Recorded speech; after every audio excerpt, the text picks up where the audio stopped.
Media वगैरह में चल रहा है। रामजी लाल सुमन द्वारा हमारे जो राणा सांगा जी के लिए जिस तरीके के अपशब्द बोले गए हैं उस पे आप पूरे देश में देख ही रहे होंगे। काफी लंबे समय से एक आप सबने देखा है कि होता क्या कि ये लोग निजी राजनीति के लिए लेते हैं बीच में, और जब भी कुछ होता है तो लाके महाराणा प्रताप या जो भी हमारे पूर्वज हैं उनके पास ला जाके उन चीजों को घुमाते रहते हैं और उन्हीं को अपशब्द बोल के और ये सारी सिस्टम को डाइवर्ट करते रहते हैं। अभी भी जो रामजी लाल सुमन ने कहा वो मतलब प्रोटेक्ट कर रहा है, वो बीजेपी को प्रोटेक्ट कर रहा है, लेकिन लाया बीच में किसको? राजपूत समाज के जो महापुरुष हैं राणा सांगा जी, उनको ले आया, जबकि उसका उनसे कोई लेना देना नहीं था। बात बाबर की चल रही है, बात इब्राहिम लोधी की चल रही है, बात राणा सांगा तक आ जाती है। और वो क्या कर रहा है कि भाई इब्राहिम लोधी को लाने के लिए और राणा सांगा ने और बाबर का साथ दिया, जो कि कहीं भी किसी भी तरीके से सही नहीं है। आप सब जानते हैं, इतिहास की किताब आप सबने पढ़ी है कि इब्राहिम लोधी को राणा सांगा ने कई बार युद्ध में हराया, बाबर को कई बार युद्ध में हराया। सारे आपके पास साक्ष्य हैं, इतिहास की बुक्स अवेलेबल है, सब कुछ है। लेकिन ये जो लोग अनपढ़ लोग, जाहिल लोग, जिनको न तो इतिहास की जानकारी है न पढ़े लिखे हैं, ये केवल और केवल एक राजनीति के चलते उसका फायदा मिलने के बाद राज्यसभा सांसद नॉमिनेट होके और समाजवादी पार्टी के माध्यम से ये राज्यसभा सांसद चले जाते हैं, राज्यसभा में चले जाते हैं। और जो भी नॉमिनेट किया जाता है उसके पर्पज ये होता है कि विद्वान लोगों को, मतलब देखिए, एक तो होता है वोट के माध्यम से जीत के जाना, एक राज्यसभा के द्वारा जो जीत के जाते हैं उन लोगों को क्या है, किसी न किसी के विषय के बारे में अच्छे ज्ञाता होते हैं, उन लोगों को भेजा जाता है कि वो जाके अपनी बात वहां रखें। पर ये काहे के ज्ञाता है भाई, इनको तो ना तो इतिहास की जानकारी है ना कुछ भी है, ले रहे हैं और उल्टा सीधा बोल के राणा सांगा जी के बारे में अपशब्द बोल देते हैं। और इससे क्या पूरे देश का माहौल इन्होंने खराब कर दिया। भाई एक चीज मेरे को आप बताइए, पूरा देश जो भी राजनीति करना चाहता है राजनीति करिए, हमारा कोई किसी से कोई द्वेष नहीं है, किसी चीज का हमारा कोई इंटरफेयर नहीं है। बीजेपी को आपको गाली देनी है, कांग्रेस को देनी है, अन्य पार्टियों को गाली देने दीजिए, पर कोई भी हमारे महापुरुषों को अगर गाली देगा तो बर्दाश्त नहीं होगा।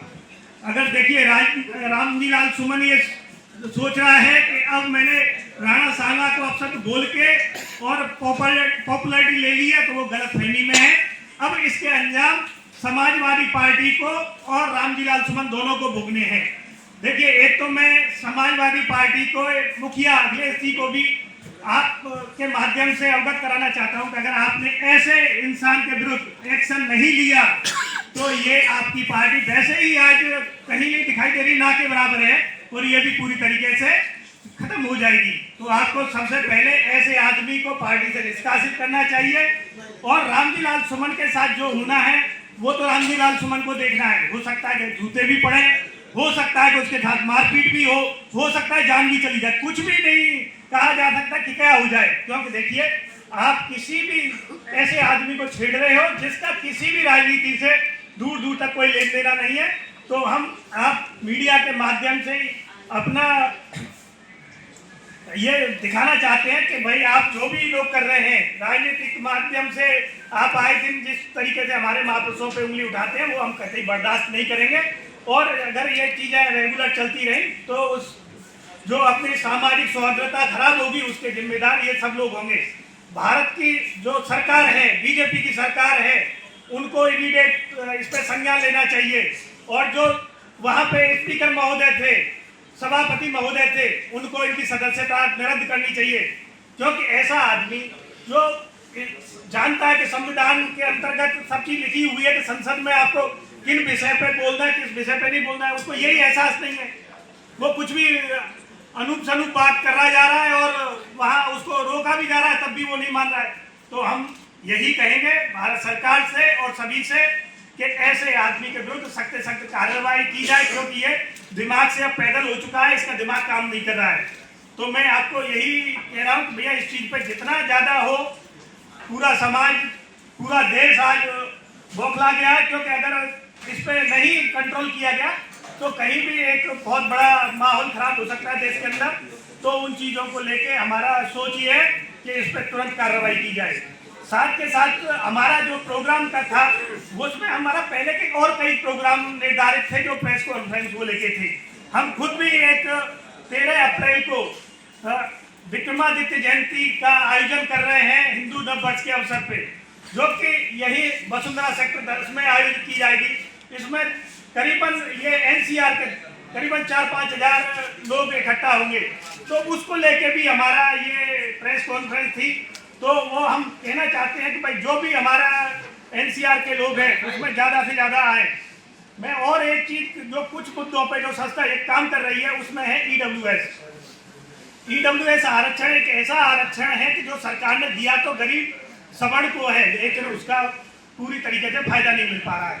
इसमें क्या है कि जैसे राजस्थान में सवर्ण के लिए जिस तरीके के सुधार की जरूरत थी ईडब्ल्यूएस में, वो आरक्षण में सुधार किया गया। हमारा प्रयास यही है कि जैसे राजस्थान सरकार ने किया उसी तरीके से देश की सभी सरकारें उसमें सुधार करें। जिस तरीके से उसमें आवासीय प्लॉटों की सीमा डाली गई है, उसमें क्या 100 वर्ग 200 वर्ग की आवासीय प्लॉटों की सीमा डाली गई है, उसके चलते क्या है कि जो गरीब सवर्ण है उसको अभी पूरी तरीके से उसका लाभ नहीं मिल रहा है। तो हम जिस तरीके हमने राजस्थान में उसको लागू कराया है, उसी तरीके का हमारा प्रयास उत्तर प्रदेश में है कि जिस तरीके के जो हम कह रहे हैं कि भाई आवासीय प्लॉटों की जो सीमा है उसको हटा दिया जाए। तो उसके लिए संगठन पूरे उत्तर प्रदेश में जगह जगह जाके अपनी बात रखेगा, उनके लिए प्रोग्रामों का आयोजन करेगा, अवेयरनेस कैंप चलाएगा, मुख्यमंत्री से भी मिलेगा और सभी लोगों से मिलेगा, जिससे क्या है वो चीज सुधार की जा सके और जो गरीब सवर्ण है उसका पूरी तरीके से लाभ मिल सके। अभी आपने देखा कि दिल्ली में एक देखिए जानबूझ के ऐसे समय पे जो बीजेपी में अभी एक नई सरकार आई है उसका दिल्ली में माहौल खराब करने के लिए क्या किया जाता है कि महाराणा प्रताप जी की जो ISBT पे प्रतिमा लगी हुई थी वो काफी लंबे समय से लगी हुई थी, शायद 200 साल हो गई, और प्रतिमा तो करीबन वो बताते हैं कि 50-60 साल पुरानी है। जानबूझ के कुछ उपद्रवी लोगों द्वारा उस प्रतिमा को खंडित किया जाता है। क्यों? कि माहौल कैसे खराब हो। ये सब राजनीतिक पार्टी कर रही है और इसका खामियाजा कौन भोग रहा है? जातिवाद बढ़ रहा है देश में। एक जाति दूसरी जाति की दुश्मन होती जा रही है, जबकि काम कोई और कर रहा है, पर्दे के पीछे कोई और कर रहा है। तो देखिए हमने दिल्ली सरकार को भी अपनी रिक्वेस्ट दी थी, एप्लीकेशन दी थी, हमने FIR भी दर्ज कराई है। देखिए FIR की कॉपी भी हमारे पास अवेलेबल है। तो उन्होंने हमको आश्वासन भी दिया है कि जो भी लोग हैं, दोषी लोग हैं, उस पर कार्रवाई होगी। और उन्होंने सेम उसी दिन जो प्रतिमा खंडित की गई थी उसको सही भी कराया गया है। और कहीं ना कहीं हमको आश्वासन भी मिल रहा है कि वो एक उस प्रतिमा की जगह नई प्रतिमा MCD के द्वारा लगाई जाएगी। हमारा प्रयास भी चल रहा है, मुख्यमंत्री से भी मिलने का चल रहा है। और हमने ये भी बोला है कि आपने देखिए महापुरुषों की प्रतिमा लगा देते हो, लेकिन उनकी सुरक्षा की जिम्मेदारी कौन लेगा? क्योंकि प्रतिमा लगा दी, अब उसके साथ क्योंकि देश में जिस तरीके की जातिवाद बढ़ रहे हैं, हिंदू मुस्लिम बढ़ रहा है, सारी सिस्टम ध्वस्त होता जा रहा है। तो उसके चलते कोई ऐसे जो राजनीतिक लोग हैं जो चाहते हैं कि देश में अशांति बनी रहे, तो वो रात के अंधेरे में उल्टे सीधे काम कर रहे हैं और उसका खामियाजा जातिवाद बढ़ रहा है, जातियों के साथ मतभेद बढ़ रहे हैं। तो हमने ये भी कहा है कि जो भी प्रतिमाएं बनाई जाए या जो भी प्रतिमाएं लगाई जाए, उनकी सुविधा, उनकी सुरक्षा की जिम्मेदारी सरकार को लेनी पड़ेगी। क्योंकि अगर आपने एक प्रतिमा लगा दी है, उसकी जगह आवंटित की है, सब कुछ किया है, तो उसके लिए चौकीदार नियुक्त कीजिए, CCTV कैमरा लगाइए, जिससे क्या है कोई भी लोग गलत काम न कर सके। तो इस तरीके का हमारा प्रयास चल रहा है और निरंतर हमारा प्रयास यही है कि भाई समाज में शांति बनी रहे, समाज के जो जरूरतमंद लोग हैं उसकी हेल्प करते रहें और पर्यावरण को कैसे बचाया जाए उस पर निरंतर ये अखिल भारतीय क्षत्रिय महासभा ट्रस्ट काम कर रहा है। यहाँ पे मेरे साथ मौजूद हैं हमारे वरिष्ठ पदाधिकारी हैं, जैसे राष्ट्रीय उपाध्यक्ष समरपाल सिंह चौहान साहब हैं, पश्चिमी उत्तर प्रदेश के अध्यक्ष हमारे सोमपाल सिंह चौहान साहब हैं, और रविंद्र सिंह जी हैं हमारे प्रदेश महामंत्री साहब हैं, अजय चौहान साहब हैं प्रदेश उपाध्यक्ष हैं, और दिल्ली प्रदेश अध्यक्ष संदीप ठाकुर भी हमारे साथ यहाँ अवेलेबल है। और यहाँ संगठन के सारे पदाधिकारी जो दिल्ली NCR में है, नोएडा, ग्रेटर नोएडा और दिल्ली की पूरी टीम यहाँ उपस्थित है। और आज इस प्रेस कॉन्फ्रेंस के बाद ये निर्णय लेगी कि आगे आने वाले समय में कि किस तरीके से हमको कार्य करना है और किस तरीके से जो इन्होंने राणा सांगा जी के बारे में उल्टा सीधा बोला है उस पर किस तरीके से हमको पूरा देशव्यापी आंदोलन चलाना है, यही हमारा पूरा प्रयास रहेगा। यही है कि हमारे समाज को राजनीतिक दृष्टिकोण से ना देखा जाए। हमारा समाज हमेशा हर जातिवाद की विशेष रूप से सबको आगे लेके चला है। हम चाहते हैं कि हमारा समाज हमेशा आगे रहे, तो इसके लिए हमारी यही सरकार से रिक्वेस्ट है, हमारा आग्रह है कि हमें राजनीतिक दृष्टिकोण से ना देखा जाए। दिल्ली प्रदेश अध्यक्ष अखिल भारतीय क्षत्रिय महासभा ट्रस्ट। मैं आप लोगों को एक सूचना देना चाहता हूँ, एक जानकारी देना चाहता हूँ। दिल्ली में जैसा आपको पता है, ISBT में महाराणा प्रताप जी की मूर्ति खंडित की गई 17 तारीख को। 18 तारीख को हमारे संगठन द्वारा एक कंप्लेंट सिविल लाइन थाने में दी गई है। इसकी कॉपी राजचंद्र जी ने आपको एक कंप्लेंट की दिखाई। आज हजारों राजपूत समाज के लोग और अन्य लोग बिरादरी के लोगों ने हजारों की संख्या में ISBT में जाम लगा रखा है। हजारों की संख्या में लोगों ने वहां प्रदर्शन कर रहे हैं, धरना दे रहे हैं, और अभी उस मूर्ति को भगवान से ढक दिया गया है। और हमारी और राजचंद्र जी की बात चल रही है, जो कंसर्न अथॉरिटी है, उन्होंने हमें आश्वासन दिया है कि हम नई मूर्ति वहां पर स्थापित कराएंगे, और जो जिन लोगों ने ये कार्य किया है उनके खिलाफ FIR दर्ज से सख्त से सख्त कार्रवाई की जाएगी। अध्यक्ष जी चौहान, राष्ट्रीय उपाध्यक्ष क्षत्रिय महासभा। तो महाराज साहब की बात है, महाराज साहब का जो है कि वह राजपूत का गौरव नहीं थे, वो पूरे देश के गौरव थे, वो हर बहन बेटी के गौरव थे। जो ये उसमें भाषा बोली है, बहुत ही भद्र भाषा बोली है। इस पर जितना भी जो है इसका विरोध किया जाए तो धोना है। अब पूरे देश में बड़ा तनाव वाल है राजपूतों में, इसके पीछे कुछ हो सकता है, ये भी जरूरी कहना चाहता हूँ आपसे। मैं अगले से मांग करता हूँ कि ऐसे आदमी में तो दो जूत मार के ऐसे पार्टी बाहर कर देना चाहिए। ये विशेष जाति बोलता है, ऐसा नहीं बोलना चाहिए किसी जाति के लिए। सब जाति जो है सब समय जाति होती है। और एक बात करूँगा मैं आरक्षण के लिए, ये आरक्षण जो चलता है, यह मैं इसकी मांग करता हूँ कि आरक्षण खत्म होना चाहिए। आरक्षण होना चाहिए तो होना चाहिए, जाति का आधार होना चाहिए। जो गरीब आदमी है उसको होना चाहिए। अब मान लो कोई SC IAS है तो उसे क्या जरूरत है आरक्षण की? कोई SC IAS है तो क्या जरूरत है आरक्षण की? आरक्षण तो है केवल गरीबों के लिए होना चाहिए।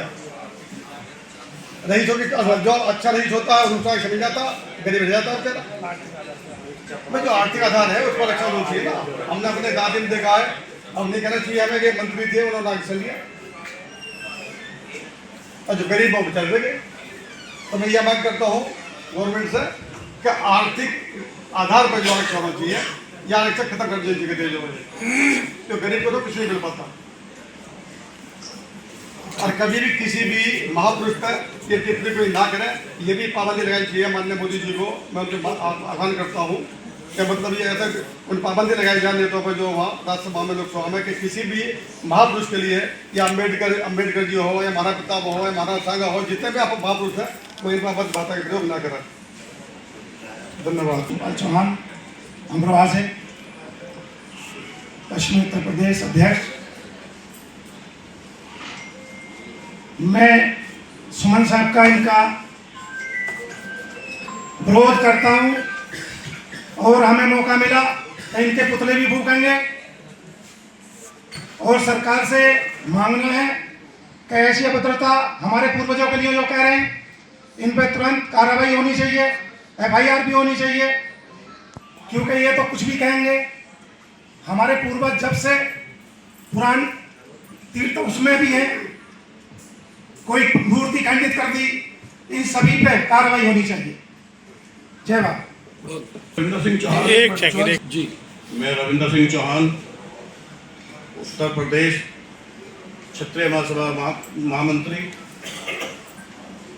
मेरा यही कहना है, आज की मीटिंग जो बुलाई है हमारे राष्ट्रीय अध्यक्ष जी द्वारा, प्रेस वार्ता जो आज हम कर रहे हैं, ये सुमन जी ने जो विरोध आवाज हमारे बिरादरी के लिए, हमारे समाज के लिए जो कहा है, उसका हम विरोध करते हैं। और उसी के विरोध में हमने 13 अप्रैल को एक बहुत बड़ी मीटिंग रखी है सेक्टर 10 वसुंधरा में, राधा गोविंद मैरिज होम में, और उसका हम पुरजोर विरोध करेंगे। और उस एक हमारा जो नववर्ष है, उस नववर्ष के भी उपलक्ष्य में हम क्षत्रिय राजपूत एक रहे, आगे की रणनीति बनाए। और आरक्षण जो हमारे भाइयों को नहीं मिलता है, हम ऐसे ही रह जाते हैं। सब बिरादरी पूरे प्रदेश, पूरे देश में आरक्षण ले जाती है। हमारे गरीब भाई बेचारे कुछ भी नहीं ले पाते। गवर्नमेंट जो सुविधा होती है, ना मकान मिल पाते हैं उनको, ना ही कोई स्वास्थ्य योजना उनके लिए है, ना ही कोई मकान मिलता है अथॉरिटियों से। तो इसलिए हमने आगामी 13 अप्रैल को मीटिंग एक बहुत बड़ी सभा रखी है, क्षत्रिय महासभा। उसके माध्यम से हम सरकार को अवगत कराएंगे और इसके अब हमारे जितने भी समाज ज़्यादा से ज़्यादा फायदा हो, उस फायदे के लिए हमने वो 13 अप्रैल को मीटिंग बुलाई है। तो मेरा सभी क्षत्रिय भाइयों से जो यहाँ आए हुए हैं, सबसे अनुरोध है कि ज़्यादा से ज़्यादा संख्या में अपने 13 अप्रैल को राधा गोविंद मेरे जोम वसुंधरा में सब भाइयों से अपील है कि सब लेकर आए और वहाँ जा अपने सभी साथियों का मनोबल बढ़ाएं और आगे अपनी बात को रखें। भाई साहब एक मिनट, मेरे जिलाध्यक्ष हैं मुकेश चौहान जी, वो आए और अपनी बात रखें। मुकेश चौहान जी, गाजियाबाद जिला। सम्मानित मंच, सम्मानित सदन, आप सभी को मेरा नमन, आप सभी का अभिनंदन, आप सभी का आभार। एक कहावत है, विनाशकालीन विपरीत बुद्धि। जब आदमी का विनाश का समय आता है तो उसकी बुद्धि उसी हिसाब से काम करती है। अब इस सांसद का और इस पार्टी का विनाश का समय कांग्रेस की तरह आ चुका है, तभी ये हम लोगों को टारगेट करता है, क्षत्रिय महासभा को लोग टारगेट करते हैं। जिस समाज ने हमेशा हर समाज का साथ दिया, बहन बेटियों को अपनी बहन बेटी मानकर उनकी रक्षा की, शादियाँ की, हर समाज की रक्षा की, उसी समाज को ये जो विरोधी हैं ये टारगेट करते हैं। मेरा और हमारा सभी क्षत्रिय महासभा का हम सभी इसका विरोध करते हैं, इसकी निंदा करते हैं और इसका जवाब आने वाले समय में जल्दी करें। धन्यवाद। का विवाद देखा जा रहा है उनके परिवार में ही राजतिलक को लेकर। उनके पुत्र लक्ष्मणराज को महाराजा घोषित कर दिया गया है, लेकिन आंतरिक कलह बाहर आनी शुरू हो गई है। दूसरी तरफ दिल्ली में उनकी मूर्ति तोड़ी गई है। किस तरह से को देखते हैं? देखिए, ऐसा कुछ नहीं है कि जो आप कह रहे हैं कि पारिवारिक विवाद है वो सब सुलझ चुका है। अभी आपने देखा होगा कि अरविंद साहब, मेवाड़ साहब का देवलोक गबन हो गया है, तो उस पर दोनों भाई लक्ष्मणराज जी और विश्वराज जी दोनों एक साथ दिखाई दे हैं। दोनों ने एक साथ मिलकर कंधा दिया है। ऐसा छोटी मोटी चीज़ें थी। देखिए, वो प्रॉपर्टी विवाद तो देश में और घर घर में है। अपने देश में प्रॉपर्टी विवाद बड़े स्तर पे है, लेकिन सच्चाई ये है कि मेवाड़ के अंदर आज की डेट में पूरी तरीके से शांति है। दोनों लोग एक हैं और मेवाड़ का नाम जो गौरवशाली है वो उसी दिशा में चल रहे हैं। और लक्ष्मणराज जी और विश्वराज जी का जो व्यक्तित्व है वो अपने आप में एक अलग तरीके का है। उसमें वो कभी भी ऐसी चीज़ें या छोटी मोटी बात नहीं करते जिससे कहीं भी मेवाड़ जैसे क्षेत्र की गरिमा को ठेस पहुँचे। तो वो निरंतर अच्छे कार्य कर रहे हैं। और देखिए, अभी मेवाड़ अरविंद साहब का देवलोक का बन हुआ है, तो हमने भी शोक संदेश उनको भेजा है। लक्ष्मणराज जी ने उसको पढ़ के और हमको वो अपना एक्सेप्टेंस दिया है। और जल्दी ही हमारा प्रयास है कि उदयपुर जाके लक्ष्मणराज जी से हम मुलाकात करेंगे।